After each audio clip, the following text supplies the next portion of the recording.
Hello, my name is Dr. Carla Greenbaum at the Benaroya Research Institute in Seattle, Washington, and I'm really excited to have the opportunity to speak to everybody in the autoimmunity community today.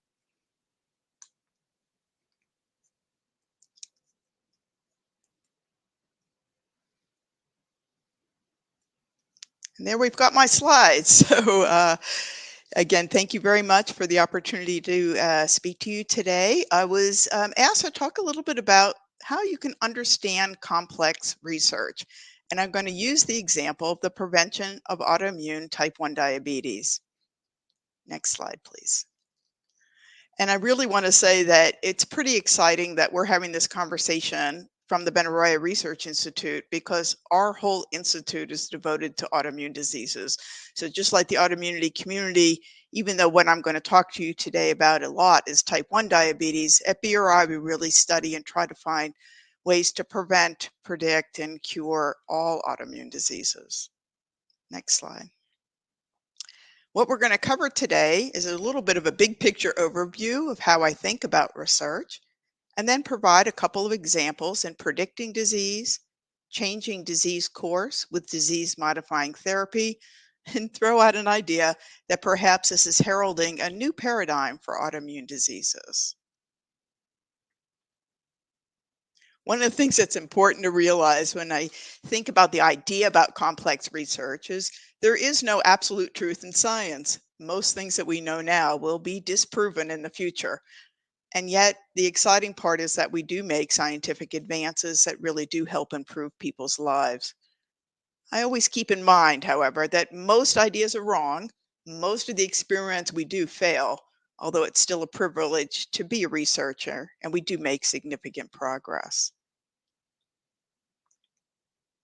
When I think about research studies and how to explain what's important, I think the major message I'd like you to take away today is that you want to look at the work to see, is it rigorous, is it robust, and is it reproducible? And that tells you where it is in the cycle of discovery to actual use for research. So, first, my example of predicting type 1 diabetes. And I know it's not a live chat for me to have an interaction with you, but maybe you could think about this in your head. So, what is the 15-year risk of getting type 1 diabetes if you're a baby who has multiple diabetes related antibodies? Do you imagine 15%, 85%, or 40%? I'll give you a moment to reflect a little bit. Okay, next slide.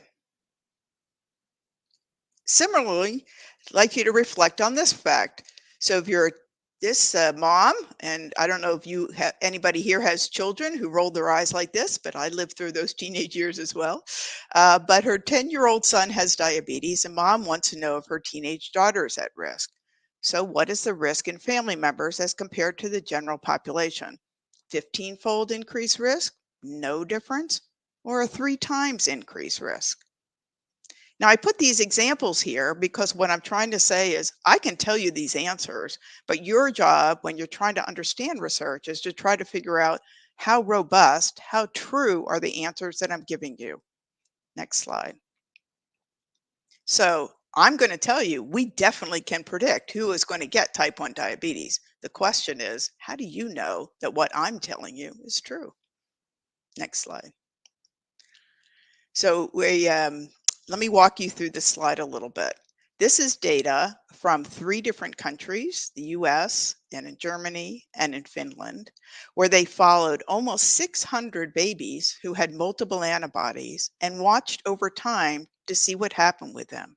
So they had antibodies, but they had no symptoms, no hint that they were ill or having other concerns.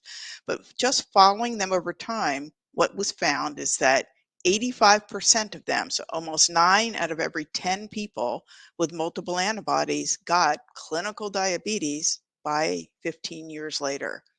What I mean by clinical diabetes is the signs and symptoms of high blood sugar, which is thirst and loss of weight and blurry vision and a variety of other things, which then means it's time to start insulin. People with type 1 diabetes need insulin to survive. Now, one of the things you should note about this research that I'm showing you here that makes it an important study that is a robust observation. There's a lot of people, almost 600 people. A lot of them were followed for a very long period of time. Very few people stopped participating in the study, as highlighted in the red bars. Next slide. Another way to think about how much the information I shared with you is true is to say, what about if it was found in a different population? So not only was this a different population, but it also said, how does it apply to different subgroups? This is work from our group, the Diabetes Type 1 TrialNet, which follows people who have relatives with type 1 diabetes and the ones who have multiple antibodies and are followed over time and already had signs for their glucose not being completely normal, although again, they still feel fine and have no symptoms, versus people who had multiple antibodies and had completely normal glucose tolerance.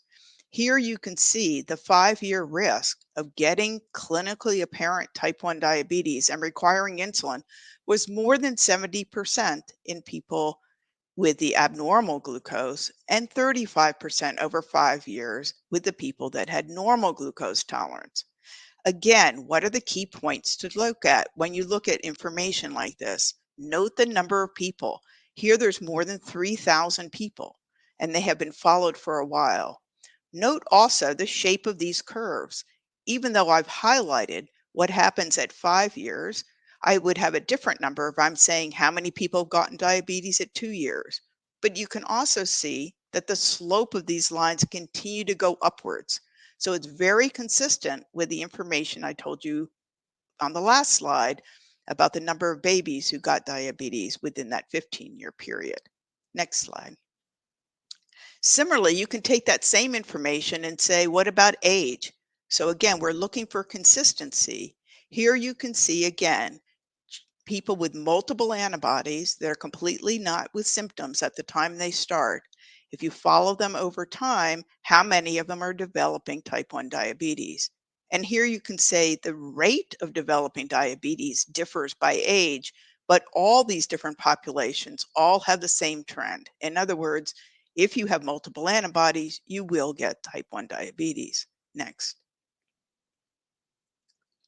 So, how to think about it for the data I've just showed you? Rigor. There were a lot of people followed for a long time in these very highly regulated clinical studies. It wasn't just an anecdote. It was robust, pretty much the same results in different populations with different investigators in different places in the world.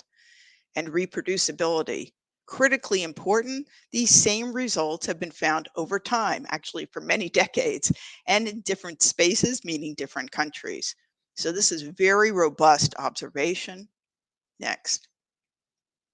And as a result, about 6 years ago, the whole community and the FDA decided to classify this early stages of diabetes as stages. So if you have multiple antibodies and normal glucose, you are considered to have stage 1 diabetes.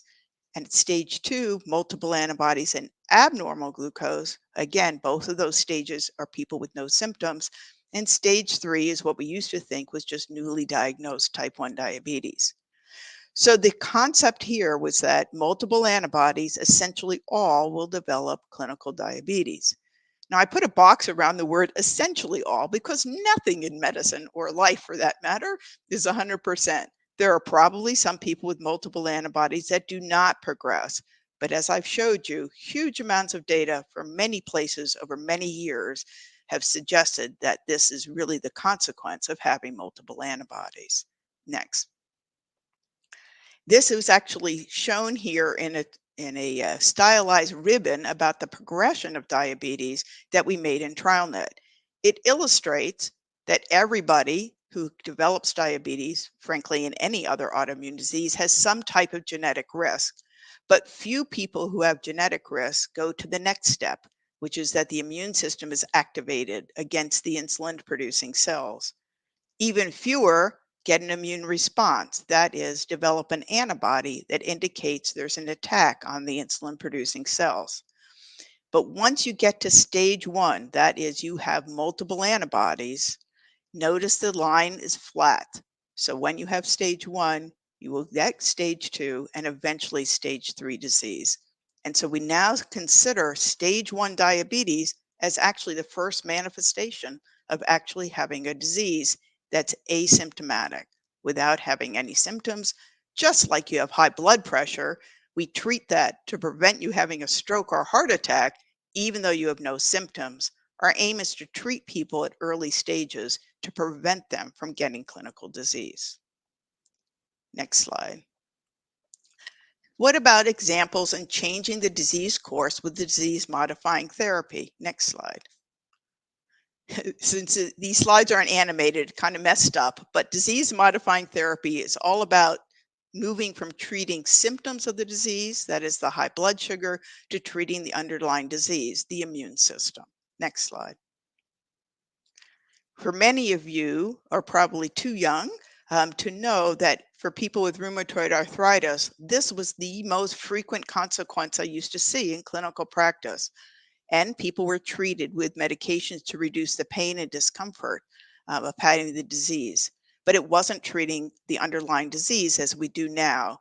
It's still not a cure for rheumatoid arthritis, but life is considerably better for people living with that disease. Next slide. We want to do the same thing in diabetes. We've been treating diabetes symptoms for more than 100 years just with insulin. Next slide. It impacts a lot of people. People with type 1 diabetes still have a decrease in life expectancy, and it's a tremendous day-to-day burden. So my pitch to you as a researcher is to say we need new therapy. That's my perspective. So how good is that perspective? Next slide. Many of you with autoimmune disease in the audience who are treated with different therapies may recognize the names of these drugs. Each of these drugs have been tested also in people with type 1 diabetes, and all of them show an ability to slow the progression of destroying the insulin producing beta cells. These are lots of different approaches to stopping the immune assault. Next slide. And most of those studies were done at what stage 3 disease, that is, people that are newly diagnosed, more insulin producing cells, less complications, and better and easier diabetes control. But there are no drugs approved for this use currently. These are all just studies that have been conducted. Next slide. In contrast, um, from treating at stage 3, that is new onset disease, what we really want to do is treat earlier in the disease. Next slide. And indeed, in 2019, we completed a study led to the FDA approving the first drug that can delay the onset of type 1 diabetes. Next slide. So what we're going to do is review this trial. What was the study design? How well conducted was the study? Are there other studies with the same results? Again, focusing on rigor, robustness, and reproducibility. Next slide. This is a study. It was reported in a reputable journal, the New England Journal of Medicine, in 2019. Next slide. And this is what the study was. It used a drug called teplizumab for prevention of diabetes in people that were at risk. They were people ages 8 to 45. And the idea was to say if we randomly assign some people to receive placebo and some to receive teplizumab, what would be the time by which people further progress to getting clinical diagnosis? Next slide. The majority of the people in the study were children. So when you look at any clinical trial, it's very important to look at the characteristics of the people that were included in the study. Let's say you're a 16-year-old person who has lupus, and the study you're looking at involves people in their 60s. That result may or may not be applicable to you. So an important thing to look at whenever you're looking at results of clinical trials is to figure out who is the population. And as indicated here, it included both adults and children. It happened to be that most were under age 18. Next. So what were the study results? Next. This is a somewhat complicated slide, particularly because the animation isn't there, but let me try to explain it to you. This is the main endpoint. If you look in the upper left corner, you will see we enrolled all these people who had no symptoms but had multiple antibodies and were at high risk of developing type 1 diabetes over time. They were randomly assigned to receiving active drug, in this case it was teplizumab, in the blue line on the top, or they received a placebo, and that's in the red line below. And then they were followed over time. I should note the treatment was only 2 weeks, and they were followed over time. And every time somebody developed diabetes, it was noted. What is the key result of this study? If you look on the left hand axis, you see this point 0.5. Point 0.5 means 50% of the people had developed diabetes by that time. And you can see by my big yellow arrow that the difference between the time by which half the people developed diabetes um, in the placebo group was 2 years. So let's look again. The red line, if your eye goes down where it has 24 months, that's when half the people in the placebo group got diabetes. In contrast, in the blue line, half the people in the treated group got diabetes 2 years later. So that's really the main outcome of the study. So it's important, again, when you look at them to understand what is this slide telling you. The slide is also showing in the very left lower corner the number of people. So there are 32 people in the placebo group and 44 in the teplizumab group. It's a pretty small study. Nonetheless, it was a very compelling result. This is evidenced by the p-value of 0.0006, which means with this small number of people, the likelihood of this happening by chance is extraordinarily low. Next slide. And in fact, another way of looking at this, which you can't see because the slides aren't animated, is that after the first year, there were only 4 people in the teplizumab group as compared to 12 people in the placebo group who got type 1 diabetes. Now, that's a very sexy way of me showing you the answer, but it's not okay to show it that way because that's not how the study was designed. So you also want to be hesitant when people show you a result that is not what was the original planned way of looking at the answer. Next. You also always need to look at safety. Next. Here it is long known that the biggest effect of this drug is to drop the white blood cell count. The treatment is given over 14 days, and as you can see in the blue line, essentially everybody's white counts dropped as expected. But reassuringly, a month after initial treatment, all those blood counts came back to normal, and this really does emphasize the safety of this therapy. Next. So, what do you think about this trial? Is it rigorous? I think the answer is yes. It was well conducted, supervised, and everybody was completing the study. It was robust. Is it reproducible? Well, the short answer is there has been no other study in this population to see whether this is true. And it was a small study. The FDA was actually in a tough situation. It's a compelling need, and it's a trial that took 7 years to do. Are we really going to do another trial before they approve the drug? Well, obviously, I already gave you the answer. This is an approved drug. So it has not been reproduced, but it was such a compelling result that it became approved. Next. But one of the other things that you need to think about, not just for our trial here, but for any trial, you can often get a p-value saying it's statistically better, one group versus the other. But you also need to think about how important is the result clinically. What if I told you the difference between the two groups was 2 months? It could still be statistically important, but would that be clinically important enough to decide whether this drug should be used? Next slide. So we do believe that it's clinically important, and the FDA agreed with us, and people living with diabetes surely agree with us because, frankly, any day without having to treat your diabetes is clinically important. But it really is an example of a trial that you can trust because of the issues I mentioned about rigor and reproducibility and the clinical importance of the result. Next slide. What about a new paradigm for autoimmune disease next? We've mentioned it's the first drug approved for early treatment of autoimmune disease, any autoimmune diseases. And yet we know other autoimmune diseases also have preclinical periods, and there is work being done in these other diseases. We imagine a day that we will screen and treat all family members or those at genetic risk to look to see whether they have antibodies, and we would then have treatment to delay the onset of clinical disease. Next slide. So this is what I've covered for you today in terms of the big picture. I've given you some examples about how to think about the research and the results that are given. Let me just give you a little side piece here next. Not too long ago, this announcement was all over the news. A breakthrough transplantation approach for the treatment of type 1 diabetes was announced at this year's American Diabetes Association meeting. Well, if you look carefully within the press release, you can see that it is a very novel and exciting therapy, but it actually was working in a model of diabetes. It was an animal model of diabetes.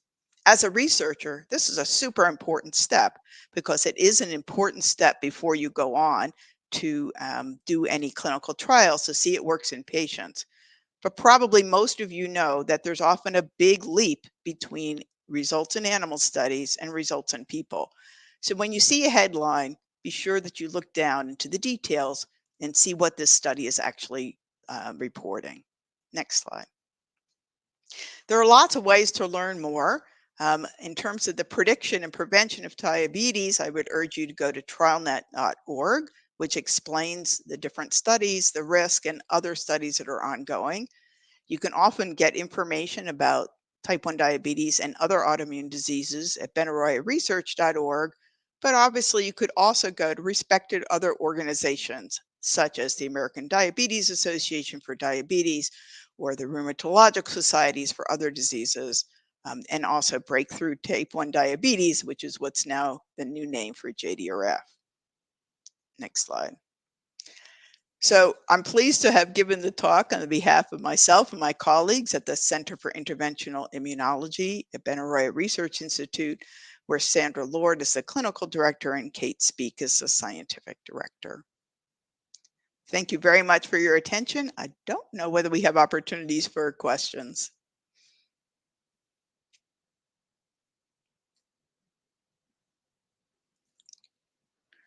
Okay, well, thank you very much. I appreciate the opportunity of sharing with you. I hope you learned something and you got a little bit more knowledge about how to think about looking at research studies. Thank you very much.